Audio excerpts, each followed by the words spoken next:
Hello welcome back. ഇന്നത്തെ വീഡിയോയിലേക്ക് എല്ലാ കൂട്ടുകാർക്കും സ്വാഗതം. ഇന്ന് നോമ്പ് 17-ൻ്റെ കുറച്ച് വിശേഷങ്ങളാണ് കേട്ടോ ഇന്നത്തെ വീഡിയോയിൽ ഉൾപ്പെടുത്തിയിട്ടുള്ളത്. എന്നത്തെയും പോലെ അധികം കുക്കിംഗ് ഒന്നും ഉൾപ്പെടുത്തിയിട്ടില്ല. നോമ്പ് തുറക്കാനുള്ള വിഭവങ്ങളൊക്കെ ഒന്ന് കാണിക്കാമെന്ന് വിചാരിച്ചിട്ട് വന്നതാണ് കേട്ടോ. ഒരുപാട് ആർഭാടമായിട്ടൊന്നുമില്ല, ഒരു സിമ്പിൾ നോമ്പ് തുറ. ഇന്നുണ്ടാക്കിയിട്ടുള്ളത് സമൂസ ലീഫ് വെച്ചിട്ടുള്ള ഒരു സ്നാക്കാണ്, ഉള്ളിൽ ഫില്ലിംഗ് ഒക്കെ ഉള്ള. പിന്നെ ഫ്രൂട്ട്സ് ആയിട്ട് യെല്ലോ തണ്ണീർമത്തനും ഓറഞ്ചും ആണ്. യെല്ലോ തണ്ണീർമത്തൻ ഞാൻ ഫസ്റ്റ് ടൈമാണ് കേട്ടോ ട്രൈ ചെയ്യുന്നത്. എനിക്ക് റെഡിനേക്കാൾ ഇഷ്ടമായി. ഇന്ന് വലിയ കുക്കിങ്ങും കാര്യങ്ങളൊന്നും ഇല്ലാത്തതുകൊണ്ട് തന്നെ ഒരു 5 മണിയൊക്കെ കഴിഞ്ഞിട്ടാണ് കേട്ടോ കിച്ചണിലേക്ക് കയറിയത്.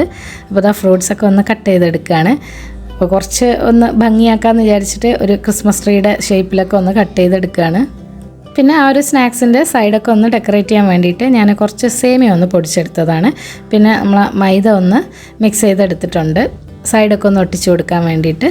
പിന്നെ ഫില്ലിംഗ് ഒന്നും ഇന്ന് റെഡിയാക്കിയതല്ല കേട്ടോ, ഫ്രിഡ്ജിൽ തലേദിവസത്തെ ബാക്കി ഉണ്ടായിരുന്നു. അപ്പോൾ ചിക്കനും വെജിറ്റബിൾസും ഒക്കെ ചേർന്ന ഒരു ഫില്ലിംഗാണ്. ആ ഒരു ഫില്ലിങ് കട്ട്ലറ്റിൻ്റെ ഷേപ്പിലാക്കിയിട്ട് സമൂസ ലീഫിൻ്റെ ഉള്ളിൽ വെച്ചിട്ട് ഇങ്ങനെ ജസ്റ്റ് ഒന്ന് ഫോൾഡ് ചെയ്ത് കൊടുത്തതാണ്. എന്നിട്ട് എൻ്റെ ഭാഗം ഒന്ന് മൈദപ്പശ വെച്ചിട്ട് ഒട്ടിച്ചു കൊടുത്തു. എന്നിട്ട് 2 സൈഡും ആ മൈദയുടെ മിശ്രിതത്തിലേക്കൊന്ന് മുക്കിയിട്ട് പിന്നെ ഈ പൊടിച്ച സേമിയയിലേക്ക് ഒന്ന് ഡിപ്പ് ചെയ്ത് കൊടുക്കുകയാണ്. അപ്പോൾ ആ ഒരു സേമിയ അതിൻ്റെ സൈഡിൽ അങ്ങനെ സ്റ്റിക്കായിട്ട് നിന്നോളും. അപ്പോൾ അത് ഫ്രൈ ചെയ്തെടുക്കുമ്പം നല്ല ക്രിസ്പിനെസ്സും ഉണ്ടാവും, കാണാനൊരു മൊഞ്ചൊക്കെ ഉണ്ടാവുമല്ലോ നമ്മുടെ സ്നാക്സിന്.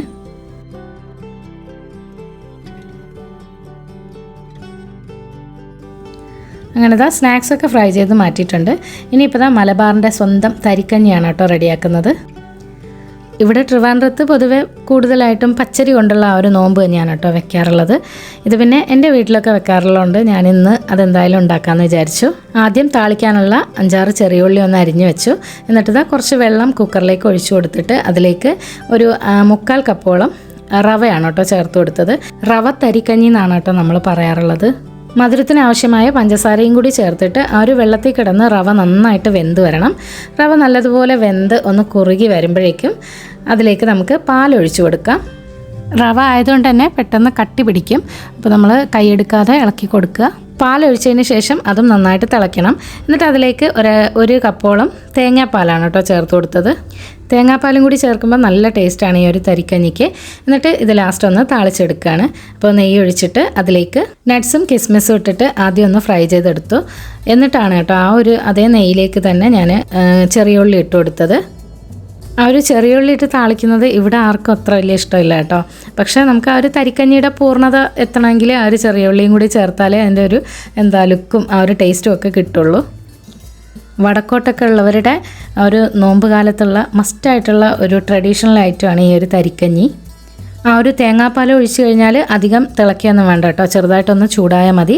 എന്നിട്ട് ഇതിലേക്ക് ആ ഒരു താളിച്ച ചെറിയ ഉള്ളിയും കൂടി ചേർത്ത് കൊടുക്കുകയാണ്. അപ്പോൾ ഇത്രയേ ഉള്ളൂ, ആ ഒരു ഒത്തൻറ്റിക്കായ ടേസ്റ്റിയായ തരിക്കഞ്ഞിയും ഇവിടെ റെഡിയായി കഴിഞ്ഞു. അപ്പോൾ ഇതിൻ്റെ കട്ടിയൊക്കെ നിങ്ങൾക്ക് തീരുമാനിക്കാം. കുടിക്കുന്ന സമയത്ത് ചെറുതായിട്ടൊന്ന് കുറുകി വരും. ആ ഒരു സമയത്ത് ലൂസാക്കണമെങ്കിൽ കുറച്ച് തിളച്ച വെള്ളം ഒഴിച്ചു കൊടുത്താൽ മതി. ഞാൻ പറയാൻ വിട്ടുപോയതാണ്, 4 ഏലക്കയും കൂടി അതിലേക്ക് ചേർത്ത് കൊടുക്കണേ. അങ്ങനെ ബാങ്കൊക്കെ കൊടുത്തു. പിന്നെ നമ്മൾ നോമ്പ് തുറക്കലാണ്. പിന്നെ ഇന്ന് സിമ്പിളായിട്ടുള്ളൊരു ജ്യൂസാണ്, നാരങ്ങ വെള്ളമാണ് കേട്ടോ റെഡിയാക്കിയത്. അതിലേക്ക് ഞാൻ ബീട്രൂട്ടിൻ്റെ ആ ഒരു എസൻസും കൂടി ചേർത്ത് കൊടുത്തിട്ടുണ്ട്. അതാണ് ആ ഒരു കളർ കിട്ടിയത്. പിന്നെ ഇന്ന് നൈറ്റ് കഴിക്കാനുള്ള മെയിൻ ഫുഡൊന്നും ഉണ്ടാക്കിയിട്ടില്ല. 17-ാം നോമ്പായതുകൊണ്ട് തന്നെ പള്ളിയിൽ നിന്ന് നേർച്ചയൊക്കെ കിട്ടിയിട്ടുണ്ടായിരുന്നു. അപ്പോൾ അത് തന്നെയാണ് കേട്ടോ കഴിച്ചത്. അങ്ങനെ ഒലുവൊക്കെ എടുത്തതിന് ശേഷമാണ് കേട്ടോ നോമ്പ് തുറക്കാനായിട്ട് ഇരിക്കുന്നത്. അപ്പോൾ പിന്നെ വേഗം ജ്യൂസും ആ ഒരു ഫ്രൂട്ട്സും കഴിച്ചതിന് ശേഷം നിസ്കരിക്കാൻ പോവാമല്ലോ. അങ്ങനെ നോമ്പ് തുറക്കലൊക്കെ കഴിഞ്ഞതിന് ശേഷം പിന്നെ നിസ്കാരത്തിൻ്റെ സമയമാണ്. മഗ്രിബും ഇശായും തറാവീഹും ഒക്കെ കഴിഞ്ഞിട്ടാണ് കേട്ടോ ഇക്ക പിന്നെ വരാറുള്ളത്. അങ്ങനെ നമ്മുടെ നിസ്കാരവും കാര്യങ്ങളൊക്കെ കഴിഞ്ഞതിന് ശേഷം ഇക്കായും പള്ളിയിൽ നിന്ന് തിരിച്ചു വന്നു. ഇന്ന് നമ്മുടെ പള്ളിയിൽ നേർച്ചയായിട്ടുണ്ടായിരുന്നത് ഒറോട്ടിയും ചിക്കൻ കറിയൊക്കെ ആയിരുന്നു. അപ്പോൾ ഇക്ക കമ്മിറ്റി അംഗം ആയതുകൊണ്ട് തന്നെ ലാസ്റ്റാണ് നേർച്ച വാങ്ങി വന്നത്. അപ്പോൾ കറിയൊക്കെ തീർന്നു പോയി. അതുകൊണ്ട് കറി ഹോട്ടലിൽ നിന്ന് വാങ്ങിയിട്ട് വന്നതാണ്.